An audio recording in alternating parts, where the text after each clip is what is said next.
नमस्कार, आप देख रहे हैं आरजे भारत न्यूज 7 और मैं हूं आपके साथ श्वेता। तो चलिए रुक करते हैं आज की प्रमुख और बड़ी खबर पर। जीवन की सुरक्षा के लिए मध्य प्रदेश सरकार की एक और संवेदनशील पहल। मुख्यमंत्री डॉक्टर मोहन यादव ने आज उज्जैन में आयोजित रीजनल इंडस्ट्री कॉन्क्लेव 2024 के समापन समारोह के अवसर पर पीएम श्री एयर एम्बुलेंस सेवा का शुभारंभ किया। इस अवसर पर केंद्रीय मंत्री श्री अर्जुन राम मेघवाल उपस्थिति रहे, जिन्होंने बटन दबाकर सेवा की शुरुआत की। साथ ही मुख्यमंत्री डॉक्टर मोहन यादव ने उज्जैन में रीजनल इंडस्ट्री कॉन्क्लेव 2024 के समापन अवसर पर आयोजित प्रेस वार्ता में जानकारी दी। 63 इकाइयों का हुआ वर्चुअल उद्घाटन। प्रदेश के विभिन्न 21 स्थानों पर आयोजित हुए कार्यक्रम। इकाइयों के माध्यम से प्रदेश में होगा 10,064 करोड़ का निवेश। 17,000 से अधिक लोगों को मिलेगा प्रत्यक्ष रोजगार। 283 बड़ी और एमएसएमई पर इकाइयों को 12,170 करोड़ से अधिक निवेश के लिए भूमि आवंटन आदेश किए गए प्रदान। अडानी समूह के विभिन्न क्षेत्रों में 75,000 करोड़ के निवेश की घोषणा हुई। आरजे भारत न्यूज 7 उज्जैन से संजय शर्मा की एक खास रिपोर्ट। अपने क्षेत्र की खबरों एवं न्यूज चैनल से जुड़ने के लिए संपर्क करें। कृपया हमारे चैनल को लाइक, सब्सक्राइब, कमेंट, शेयर जरूर करें ताकि आने वाली खबरें सबसे पहले आप तक पहुंचे। धन्यवाद। 2 दिवसीय समिट में 63 इकाइयों का वर्चुअल उद्घाटन हुआ है। 21 क्षेत्रीय कार्यक्रम किए गए हैं। ये इकाइयां राज्य में लगभग 10,064 करोड़ रुपए के निवेश के माध्यम से 17,000 से अधिक रोजगार के अवसर सृजित करेगी। राज्य के 283 बृहद एमएसएमई इकाइयों को मिलाकर के 12,170 करोड़ से अधिक के निवेश के 1,250 एकड़ के अधिक भूमि आवंटन संबंधी आदेश की हमने जारी कर दी है। अदानी ग्रुप ने विभिन्न क्षेत्रों के लिए 75,000 करोड़ के निवेश की उन्होंने घोषणा की। पेप्सिको द्वारा विक्रम उद्योगपुरी में 1,250 करोड़ रुपए का निवेश करने की घोषणा हुई है। इस निवेश से 500 रोजगार के अवसर मिले हैं। एलटीआई माइंडट्री के मध्य शासन के साथ एक एमओयू पर हस्ताक्षर हुए हैं। सुपर कॉरिडोर इंदौर में उनके प्रस्तावित परिसर में 500 करोड़ के निवेश करेंगे और आईटी की नीति के अंतर्गत 10 एकड़ की जमीन हमने इंदौर के लिए आवंटित की है, जिसमें 10,000 से ज्यादा रोजगार के अवसर भी हमारे अपने यहाँ के होनहार बच्चों को मिलेंगे। 20 से अधिक औद्योगिक समूह द्वारा 1-to-1 बैठक की गई है। 17,000 करोड़ के निवेश के प्रस्ताव पर चर्चा हुई है। 880 इकाइयों द्वारा विभिन्न क्षेत्रों में 1 लाख करोड़ से अधिक निवेश करने के लिए इंटेंशन टू इन्वेस्ट प्रदर्शित किया गया। मैंने एयर एम्बुलेंस की बात तो रखी दी है। हमने कोशिश की कि ये पूरा आयोजन खास करके हमारे वर्तमान की कृषि, खाद्य प्रसंस्करण, खनिज, इंजीनियरिंग, कपड़ा, आईटी, इलेक्ट्रॉनिक्स, शहरी अधोसंरचना और भी अन्य क्षेत्रों में जहाँ भी निवेश की संभावना है, उन सभी को समुचित रूप से एक ही छतरी के नीचे ये कार्यक्रम करने का प्रयास किया था। और इसी के माध्यम से सरकार की प्रत्येक जिले के उत्पाद को लेकर के ओडीओपी और अन्य उत्पादों को लेकर के बढ़ावा देने के लिए हम लगातार बायर सेलर बैठक करके इस दिशा में भी हमने काफी लोगों के लिए ध्यान आकर्षित कराया है। मैं उम्मीद कर रहा हूँ कि आज के अवसर पर जो 2,500 से ज्यादा हमारी ये बैठकें हुई है, इसका रिजल्ट बहुत जल्दी सकारात्मक आएगा। आज के इस 2 दिवसीय रीजनल कॉन्क्लेव में हमारे साथ हमारे भारत सरकार के यशस्वी मंत्री माननीय अर्जुन मेघवाल जी भी यहाँ मौजूद हैं, जिनके माध्यम से हमने उद्योग जगत में कानूनों को लेकर के जो बदलाव माननीय मोदी जी की सरकार ने किए हैं, माननीय मोदी जी की सरकार में हुए, वो उनकी जानकारी भी हमने दिलवाई है। साथ साथ तकनीकी रूप से खास करके विभिन्न सलाहकार जो उद्योग प्रबंधन में अपनी भूमिका अदा करते हैं, उनके साथ भी आपने सेशन में मीटिंग ली और उनको बताया कि ये जो नए कुछ तो बदलाव हमने किए और भविष्य में आप कौन सी कठिनाई आपको आ रही है, उनके बारे में भी आपने कहा कि एड्रेस दे करके कि आप भविष्य में जिन कानूनों का वर्तमान के उद्योग संचालन में कठिनाई आती है, उनको भी और सरकार बदलने के लिए तत्पर रहेगी, क्योंकि ये हमारी सरकार संवेदनशील लेकिन पारदर्शी और जवाबदेही वाली व्यवस्थाओं को पसंद करती है। मुझे इस बात की भी प्रसन्नता, मेरे साथ अर्जुन मेघवाल जी के साथ साथ गौतम केजरीवाल जी भी मंत्री हमारे मेरे साथ प्रदेश सरकार के मंत्री हैं।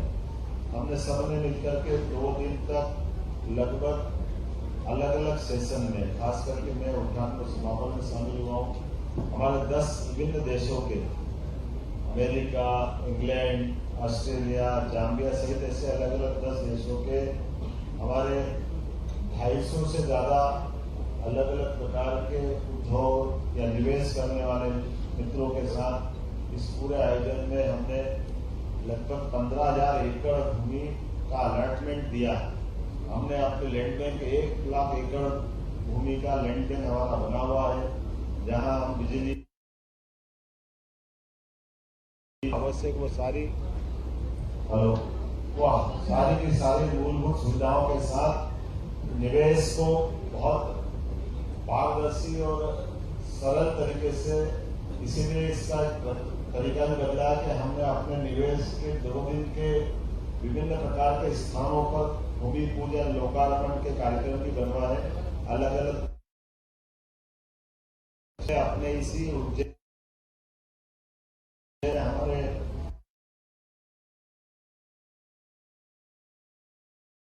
अलग सीमेंट प्लांट का हमने आजकल भूमि पूजन वहां किया। रीवा, जबलपुर, ग्वालियर, सागर, सतना, पन्ना, जहां जिस प्रकार के उद्योग की बड़ी यूनिट लगना थी उसके लोकार्पण भूमि पूजन का। लेकिन मैं आपको बताना चाहूंगा कि फिर भी 100 से ज्यादा फैक्ट्रियां अभी लगने के लिए हम समय नहीं दे पाए। ये जो निवेश का एक अनुकूल वातावरण जब बनता है तो बड़े पैमाने पर पूरे प्रदेश का और प्रदेश के बाहर देश के लोगों का, देश के बाहर भी लोगों का निवेश में मन बनता है।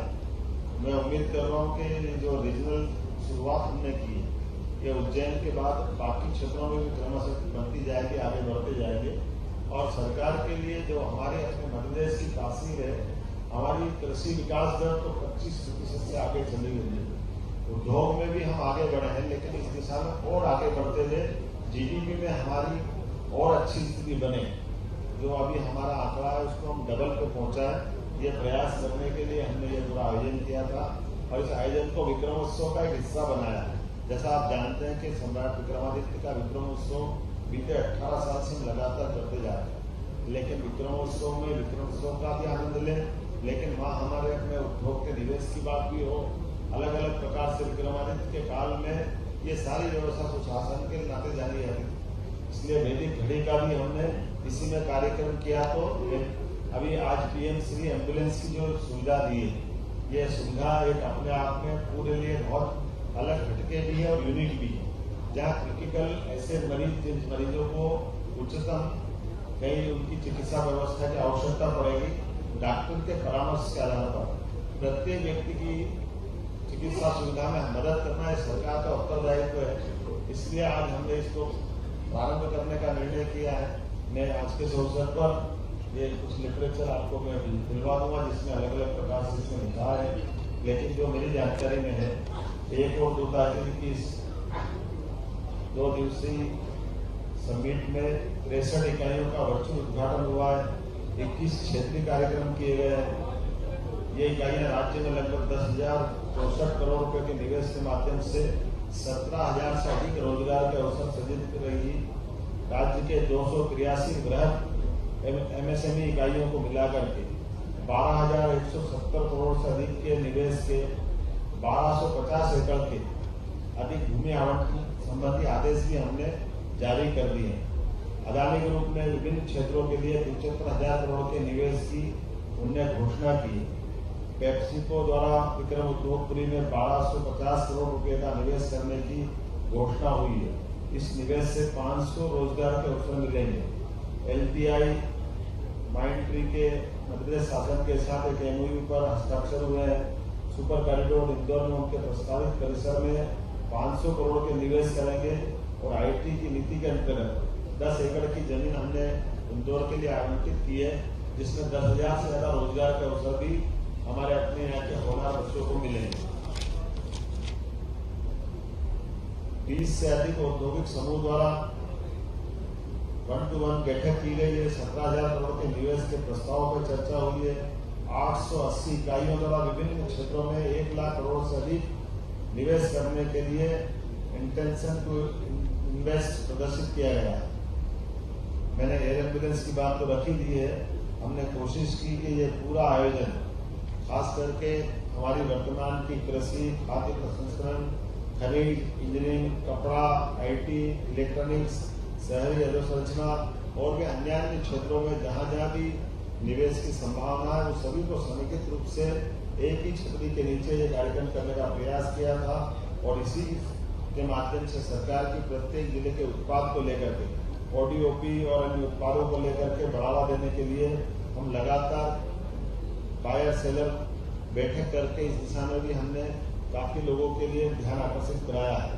मैं उम्मीद कर रहा हूं कि आज के इस अवसर पर जो 2500 से ज्यादा हमारी ये बैठकें हुई है, इसका रिजल्ट बहुत जल्दी सकारात्मक आएगा। इस आशा के साथ मैं माननीय अर्जुन मेघवाल जी को ये माइक देता हूँ। वे अपनी कुछ कानूनों को जो हमने समाप्त किया थोड़ी संक्षिप्त में जानकारी देंगे। माननीय अर्जुन मेघवाल, मंत्री भारत सरकार। धन्यवाद मुख्यमंत्री जी, साथियों सबको। रीजनल इंडस्ट्री कॉन्क्लेव जो उज्जैन में आयोजित हुआ, उसमें जो प्रतिभागी थे वो अधिकतर इंडस्ट्री से जुड़े हुए थे, एंटरप्रेन्योर थे, व्यापारी थे, ट्रेडिंग एक्टिविटी से जुड़े हुए थे, सर्विस सेक्टर से जुड़े हुए थे। तो सबसे जुड़े हुए हमारे 4-5 ऐसे कुछ इंटरवेंशन हुए हैं ministry of law and justice में नरेंद्र मोदी जी के नेतृत्व में, वो सबके लिए उपयोगी है। जैसे हमने आर्बिट्रेशन लॉ में अमेंडमेंट किया और एक इंटरनेशनल लेवल का एक आर्बिट्रेशन सेंटर हमने बनाया। तो आर्बिट्रेशन में ये लोग जो भी सिंगापुर जाकर के, दुबई जाकर के अपना आर्बिट्रेशन का अवार्ड करते थे, उनको सबको भारत में अवसर मिलेगा आर्बिट्रेशन के तहत अपने मामलों का निस्तारण। इसी तरह से हमारे मीडिएशन लॉ में भी अमेंडमेंट हुआ नरेंद्र मोदी जी के नेतृत्व में, पिछले सत्र में हुआ। और मीडिएशन लॉ में अमेंडमेंट होने से अगर 2 पार्टनर लड़ रहे हैं लंबे समय से, या 2 लोग लड़ रहे हैं जो पहले बिजनेस साथ करते थे या साथ नहीं करते थे, एक ने किसी को माल सप्लाई किया, वो पेमेंट नहीं कर रहा, लड़ रहे हैं, ये मीडिएशन लॉ एक मीडिएटर उन दोनों को कहेगा कि आप जिसको भी मीडिएटर बनाना चाहो बनाना। ऐसा नहीं है कि पहले कोई मीडिएटर बनाते नहीं थे, बनाते थे, लेकिन लीगल सेंटिटी नहीं थी। तो जब लीगल सेंटिटी नहीं थी तो कोई लोग नहीं मानते थे, तो फिर वापस कोर्ट में लाते थे। तो अब नरेंद्र मोदी जी ने उसमें लीगल सेंटिटी जोड़ दी कि जिसको आपने मीडिएटर तय किया और जो मीडिएटर ने फैसला कर दिया, उसके पीछे लीगल सेंटिटी कानूनी ताकत आ गई और आपको उसको मानना ही पड़ेगा। तो डिस्प्यूट भी कम होंगे और मामला भी जल्दी छूटेगा। जैसे माननीय मुख्यमंत्री जी ने कहा कि ऐसे बहुत से कानून थे जो अंग्रेजों के जमाने से बने हुए थे, उनकी आवश्यकता नहीं थी, उन कानूनों को हमने समाप्त किया। लेकिन 3 ऐसे कानून हैं जो बहुत महत्वपूर्ण थे, जिसको हम Indian penal code, criminal procedure code, evidence act कहते थे। ये 1860 और उसके आसपास के बने हुए थे। लेकिन देश आजाद होने के बाद CRPC में 1973 में छोटा सा एक अमेंडमेंट हुआ, उसके बाद कोई अमेंडमेंट विशेष हुआ ही नहीं। तो अभी जैसे माननीय मुख्यमंत्री जी ने सबके सामने ओपन प्लेटफॉर्म से कहा कि अंग्रेजों को नागरिकों को दंड देना था, इसलिए वो इंडियन पीनल कोड लाए, और मोदी जी को नागरिकों को न्याय देना है, इसलिए वो भारतीय न्याय संहिता लेकर गए। ये शासन करने का फर्क भी समझना पड़ेगा। आप देखिए लंबे समय तक तारीखें पड़ती थी, कोई कॉमर्शियल मामला आ गया तो कोर्ट सोचता था कि हमारे पास एक्सपर्टीज नहीं है, तो नरेंद्र मोदी जी ने कहा कॉमर्शियल कोर्ट ज्यादा होना, तो कॉमर्शियल कोर्ट होना चाहिए। ऐसे कानून जिनकी उपयोगिता नहीं वो समाप्त कर दिए। हम जन विश्वास बिल लेकर के आए, जिसके माध्यम से हमने कहा कि हम आपको विश्वास करेंगे, और उन्होंने जो उसमें ऐसे कुछ प्रोविजन थे छोटे छोटे चीजों के लिए अपराध घोषित करते थे, अपराधी बना देते थे, जुर्माना लगा देते थे, वो सब हटा दिए नरेंद्र मोदी जी ने और कहा कि कंप्लायंस की बर्डन हम कम से कम रखेंगे, आप इन्वेस्ट करिए, देश को आगे बढ़ाइए। इकोनॉमिक क्षेत्र में जब देश आगे बढ़ेगा तो निश्चित रूप से रोजगार के अवसर भी ज्यादा होंगे। यही आज का एक मीट का उद्देश्य था, रीजनल इंडस्ट्री कॉन्क्लेव जो उज्जैन में 2 दिवसीय आयोजित हुई, मैं उसके लिए पुनः मुख्यमंत्री जी का भी धन्यवाद करता हूँ, मुझे बुलाने का भी इनको धन्यवाद करता हूँ।